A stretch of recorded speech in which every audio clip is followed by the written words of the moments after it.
7 November 1962.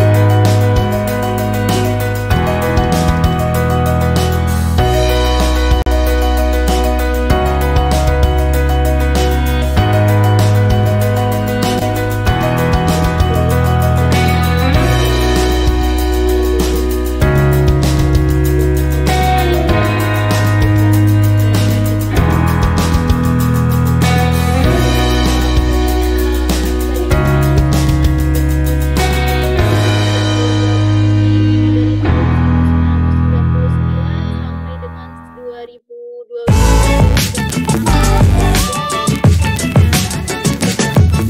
maupun juga simposium. Untuk mempersingkat waktunya, saya perkenankan kepada Dr. Irfan Adenin untuk memberikan materinya atau memaparkan materinya. Waktu dan layar kami berikan. Untuk waktu penyampaian materi 30 menit ya Dok ya, nanti 15 menitnya tanya jawab. Kepada Bapak Ibu yang ingin bertanya silahkan di kolom Q&A dengan menuliskan nama dan asalnya. Sebelumnya saya sampaikan untuk layar dan waktunya saya berikan kepada Dr. Irfan Adenin. Dipersilahkan. Tes, suara saya sudah terdengar? Sudah terdengar jelas, Dok. Oke, siap. Assalamualaikum warahmatullahi wabarakatuh. Terima kasih moderator Bu Dinda, kemudian Bu Galuh, kemudian seluruh peserta yang ada di Indonesia. Nah, ini saya nih surprise banget ya melihat event ini yang dikelola Rumah Sakit Harapan kita ya dengan Kemenkesnya. Bisa 570 partisipan. Ini luar biasa banget bisa mengumpulkan orang sebanyak ini. Nah, momen seperti ini sebenarnya sangat bagus untuk kita berbagi apa-apa yang kita kerjakan di Rumah Sakit Harapan kita. Selain saya mau menceritakan sedikit stunting ya dalam kehamilan. Oke, saya mulai aja.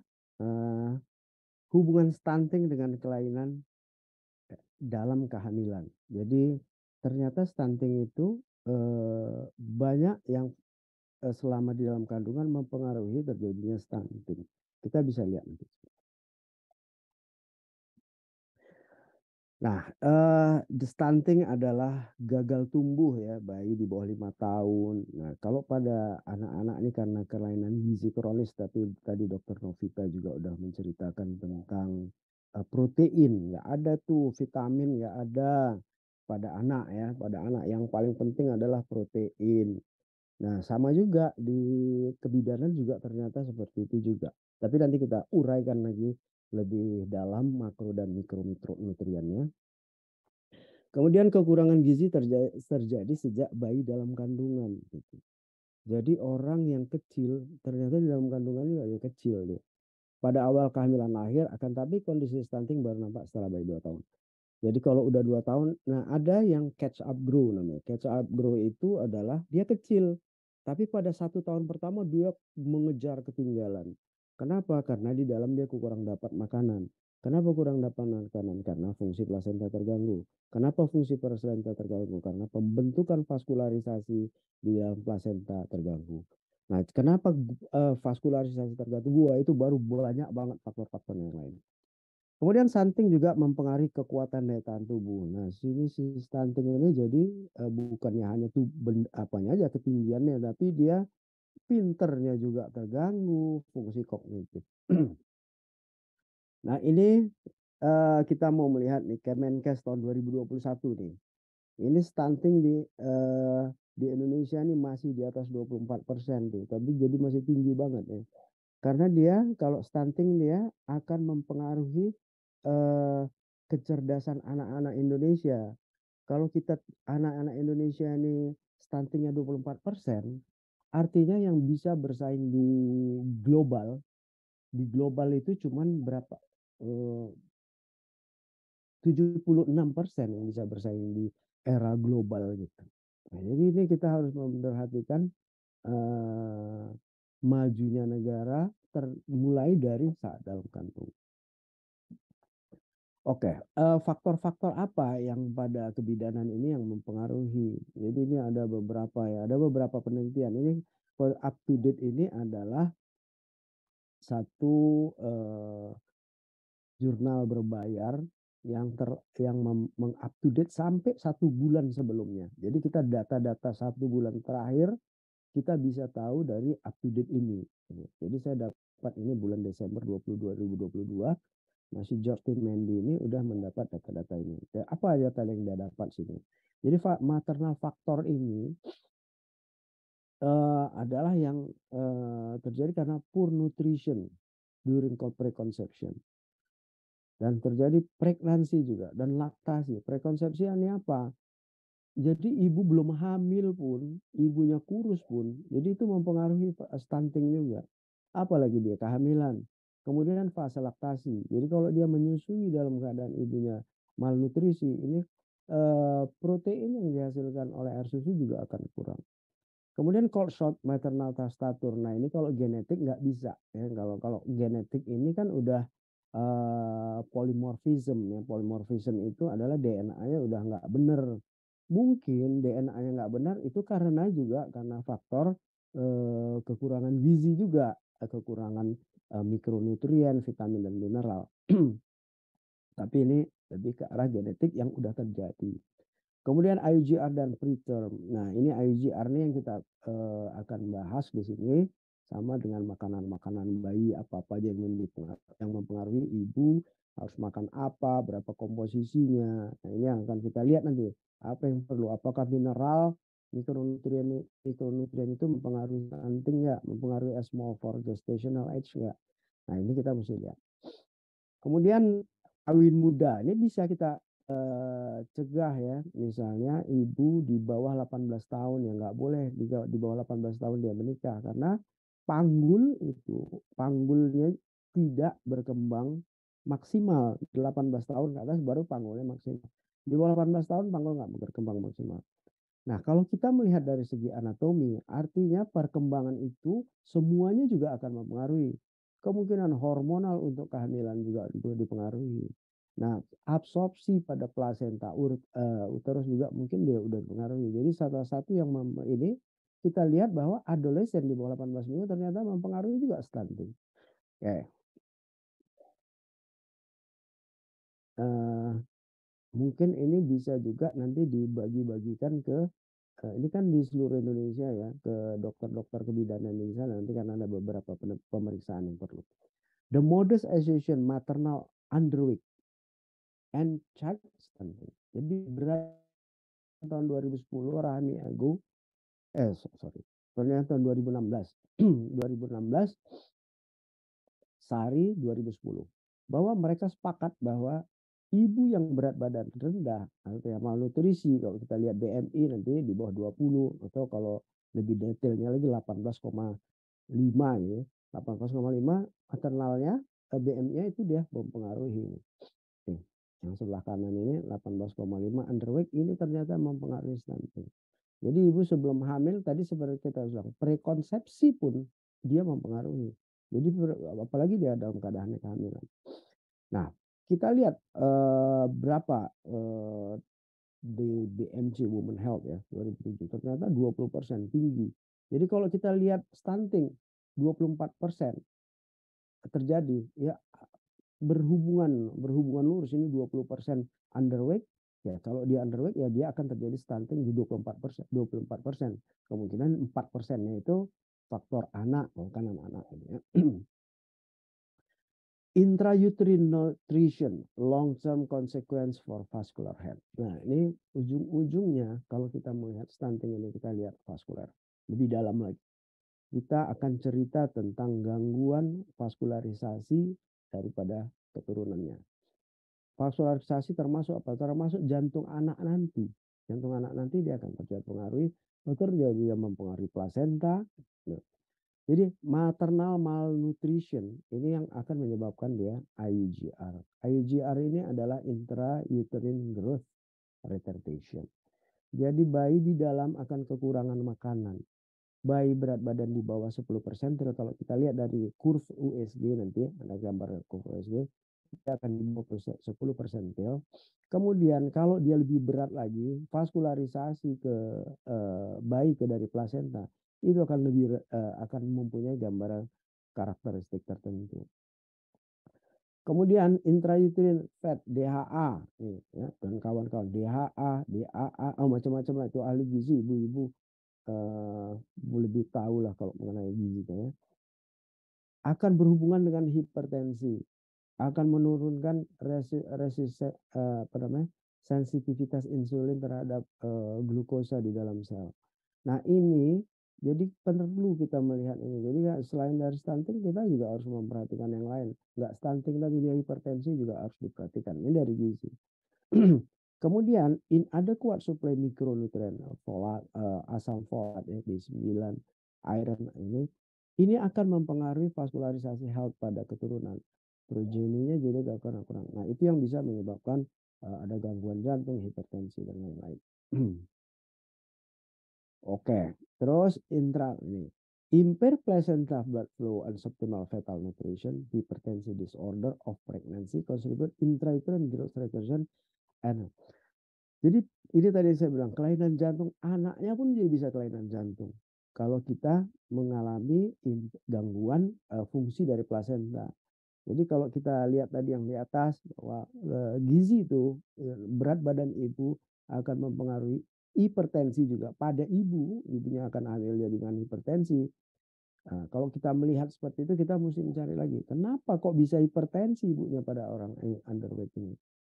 Nah, mekanisme dari preeklamsi itu adalah gangguan pembentukan vaskularisasi plasenta ke dalam uterus.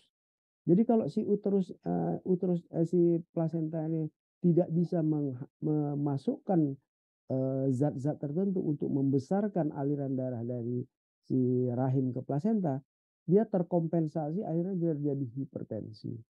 Nah, jadi kalau misalnya kita lihat makanan yang dari ibunya sedikit, ini jadi yang menyebabkan dia terjadi hipertensi pada ibu. Kalau hipertensi pada ibu apa yang terjadi? Dia akan sedikit memberi makanan ke bayi. Kalau sedikit memberikan makanan ke bayi, iya terjadi gangguan pertumbuhan bayi atau namanya IGR.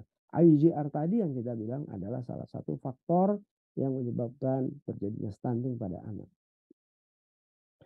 Oke, ya, jadi penting ya berat badan itu. Nah, ini ada lagi penelitian Xiao Teng. Ini tahun 2022 lagi. Ini baru lagi. Jadi dia melihat adalah risk accumulation perinatal. Perinatal itu artinya 5 bulan sebelum lahir, itu berarti masih miliknya dokter Objin, tanggung jawabnya dokter Objin. Sampai 1 bulan setelah lahir, masuklah tanggung jawab perinatologi atau dokter anak ahli gizi juga anak.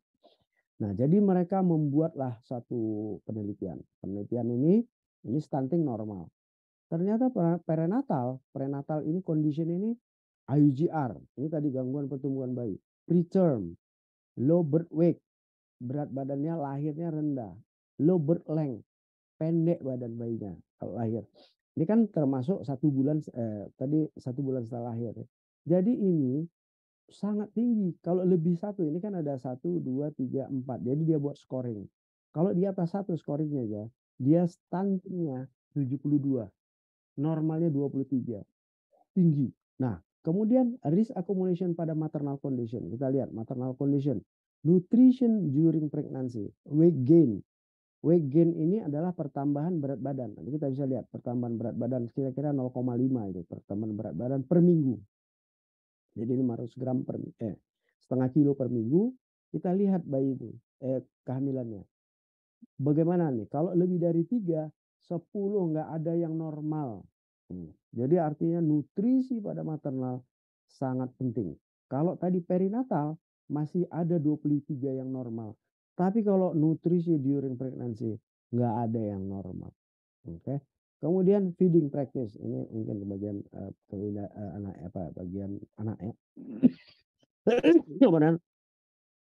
Nah, kalau kita lihat lagi tadi polimorfisme yang tadi saya cerita, polimorfisme itu adalah perubahan struktur DNA sehingga dia tidak menghasilkan DNA seperti ibunya. Jadi di ibunya normal, anaknya bisa nggak benar. Nah, jadi kalau udah faktor DNA itu kan genetik. Genetik dia udah nggak begitu-begitu signifikan ya. Ada 24, ada 18 normal-normal aja karena genetik ya. Tapi kalau makanan nutrisi itu sangat penting. Oke. Saya ini nggak panjang-panjang, 25 aja. Faktor gangguan pertumbuhan lain yang berhubungan terjadinya stunting. Ini IUGR. Nah, IUGR ini intrauterine growth retardation ini nutrient compromise which is oversize compensation brain asal mark kemudian reus. Nah, pada bayi-bayi yang mengalami kekurangan nutrisi ya, mengalami kekurangan nutrisi akan terjadi kompensasi ke otaknya, ke paru-parunya, dan ke red sel darah merah. Sehingga kalau bayi-bayi dengan stunting itu sel darahnya kental. Apa akibatnya kental? Nggak tahu juga kita. Kemungkinan bisa terjadi koagulopati. Koagulopati akan gangguan vaskularisasi ke perifer. Nah, ini juga akan mempengaruhi yang lain-lain. Dia bukan kesalah faktor ke pertumbuhan tinggi badan aja. Kemungkinan ke otak, ke ginjal, ke jantung, ke paru-paru. Nah, kemudian akselerasi. Paru-parunya tapi ada satu juga yang ada keuntungannya. Pada orang yang bayi-bayi dengan IGR, ternyata paru-parunya lebih matang duluan. Mungkin Allah tuh udah menyiapkan. Kalau udah stunting, cepat aja dilahirkan. Jadi nggak usah pematangan paru. Kalau kita di bagian kebidanan, kita lihat udah ada gangguan aliran darah, persentil udah di bawah 10%, kita langsung kasih pematangan paru. Kita kasih dexamethasone supaya kalau kita lebih dalam lagi, di dalam sel-sel di paru-paru itu, di ujungnya ada alveoli dan bronchiole. Alveoli bronchiole ini mempunyai sel namanya pneumosit. Sel pneumosit itu ada tipe 1, ada tipe 2. Tipe 2 itu yang menghasilkan surfaktan. Nah, surfaktan ini kalau dia kurang, dia di bawah 34 minggu signifikan kurangnya. Kalau dia kurang, paru-parunya nggak bisa melenting lagi, nggak bisa kembang lagi. Jadi dia nggak elastis. Kalau nggak elastis dia kemampuan untuk menyerap oksigen juga kurang. Nah, kita kasih dexamethasone. Dexamethasone ternyata surfaktan naik. Nah, gitu. Nah, kalau udah lahir, misalnya udah lahir dia biasanya dokter anak akan memberikan Surfanta. Surfanta itu adalah surfaktan juga, yang tapi langsung masuk paru-paru. Ini gunanya untuk mematangkan paru-paru. Nah, preserving brain growth. Jadi kalau misalnya dia itu bayi itu kekurangan makanan di dalam struktur aliran darah di dalam tubuh janin itu, dia akan mengutamakan yang utama dulu, otak, ginjal. Jadi aliran darah ke otak dan aliran darah ke ginjal itu meningkat. Kita bisa melihat di USG. Kita bisa melihat aliran namanya middle cerebral artery. Kita lihat di situ kecepatannya dan kita lihat kecepatan aliran darah di tali pusat. Dari hasil kalkulasi-kalkulasi itu keluarlah namanya CPR, itu rasionya. Dari CPR itu akan kita bisa deteksi bahwa ini sudah terjadi brain sparing effect. Kalau brain sparing effect terjadi berarti bayinya sesudah kekurangan makanan. Otak dapat, tapi yang lain-lain organ-organ yang lain nggak dapat makanan. Ya, jadi kita bisa mendeteksi itu kalau kita tahu patologinya dulu. Kita tahu patologinya, baru kita apalnya juga lebih kuat. Glycogen decrease in skeletal muscle, liver, because of lower fetal plasma glucose dan insulin. Nah, kalau glikogen ini kan apa namanya? Energi ya, energi yang kita pergunakan ya. Jadi di otot juga dia akan kurang. Makanya bayi-bayi dengan stunting dengan IGR sorry, melepeh apa tuh? Lemah lah gitu ya. Karena dia nggak ada glukosa. Glukosa ini kan sumber energi. Insulinnya juga rendah. Kemampuan insulin untuk merubah glukosa menjadi energi juga sedikit. Oke. Itu up to date juga dari bawah. Nah, kemudian IGR nih, kita cerita ke IGR jadinya. Karena case IGR tadi yang kita tahu bahwa IGR adalah salah satu penyebab stunting. Nah, IGR ini disebabkan oleh malnutrisi tadi. Nah, IGR selain IGR lain banyak yang menyebabkan IGR. Fetal infection. Jadi kalau misalnya lebih lengkap lagi, kita, ini saya merah-merah saya tinggalin karena lebih tinggi angkanya. fetal infeksi ini kita lihat nih, cytomegalovirus dan toxoplasmosis. Kalau misalnya di daerah itu punya sarana, bisa kita pakai pemeriksaan laboratorium. Misalnya cytomegalovirus. Sebelum hamil, makanya prenatal apa namanya? Konsultasi prenatal itu penting. Biasanya kalau udah di rumah sakit rujukan kayak harapan kita rutin pemeriksaannya toxoplasmosis, TORS, toxoplasmosis, rubella, cytomegalovirus, herpes 1, 2. Nah, tapi kalau di daerah saya juga nggak tahu apakah itu ini. Tapi kalau misalnya kita punya program pemerintah bahwa pemeriksaan sebelum hamil, periksa dulu cytomegalovirus dan toxoplasmosis. Cytomegalovirus kalau dia IgM masih positif, jangan dulu hamil. Tunggu sampai IgM hilang dan tunggu sampai IgG naik. IgM hilang setelah 3 bulan. IG, IgM hilang. Kalau dia kena IgM dia hilang, muncul IgG. Kalau IgG itu adalah daya tahan tubuh untuk yang masa akan datang. Jadi dia tidak akan terkena lagi. Nah, siapa nih CMV ini? CMV ini adalah seperti flu. Makanya ibu-ibu hamil jangan dekat-dekat, apalagi pada hamil muda. Hamil muda itu kalau ada anak kecil lucu, cantik, cium, cium, cium. Itu kalau dia batuk pilek, itu kemungkinan CMV karena bentuk CMV itu batuknya sama dengan influenza. Cuman bentuk virusnya besar. Nah, makanya jadi sitomegalo, megalo besar dia. Jadi kalau misalnya ada anak kecil, kalau bisa masker, pakai masker, ya. Jadi supaya tidak terjadi kontaminasi virus ke ibu yang hamil terutama pada 3 bulan pertama pada saat organogenesis. Kemudian toxoplasmosis, toxoplasmosis juga gitu untuk menghindari. Tapi toxoplasmosis ini masih bisa diobatin. Toxoplasmosis ini ada obatnya spiramisin. Mungkin di daerah tuh ada tuh spiramisin itu.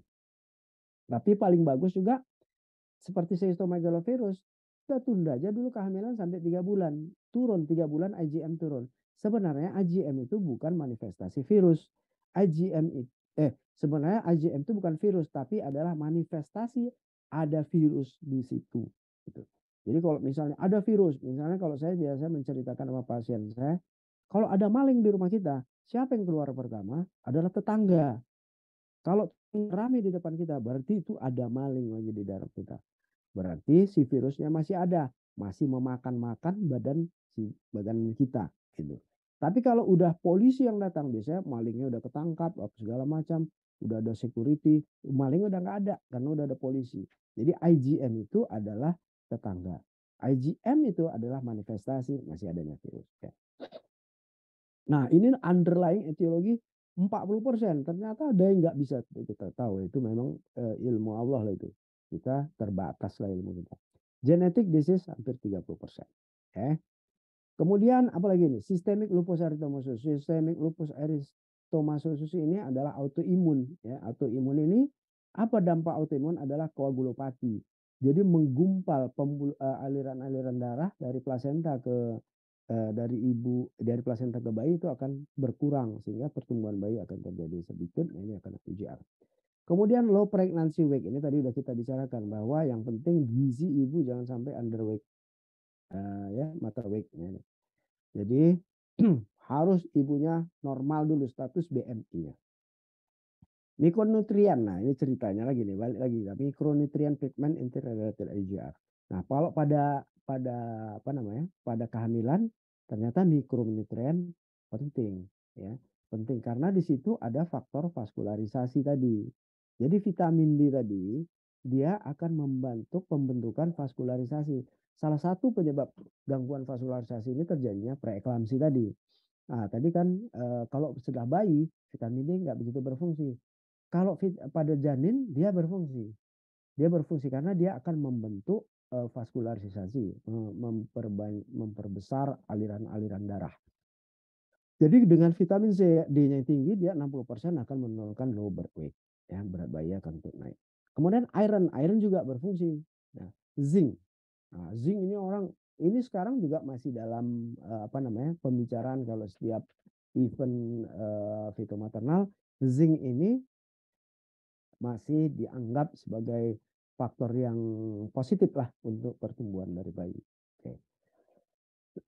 Nah, vitamin D status kan, ya, kan ini ada beberapa penelitian ya, vitamin D hubungan dengan SGA. SGA ini small for gestation, jadi lebih kecil bayinya.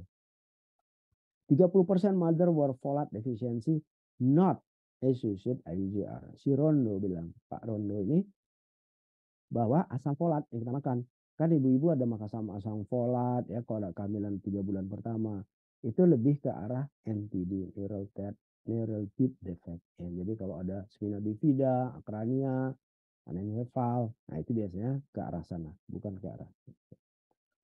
Oke, jadi kalau kita lihat nih, kalau misalnya vitamin-vitamin ini, faktor pada saat implantasi ini berperan B12. Pada prekonsepsi asam folat. Jadi sebelum hamil pun, kalau kita biasanya 1 bulan sebelum hamil udah kita kasih tuh asam folat pada ibu hamil, pada ibu mau hamil. Asam folat kita kasih, B12 segala macam, untuk terjadi epigenetic effect. Epigenetic effect ini adalah membuat translasi, transkripsi, mungkin ibu-ibu dengar baca juga lah ya,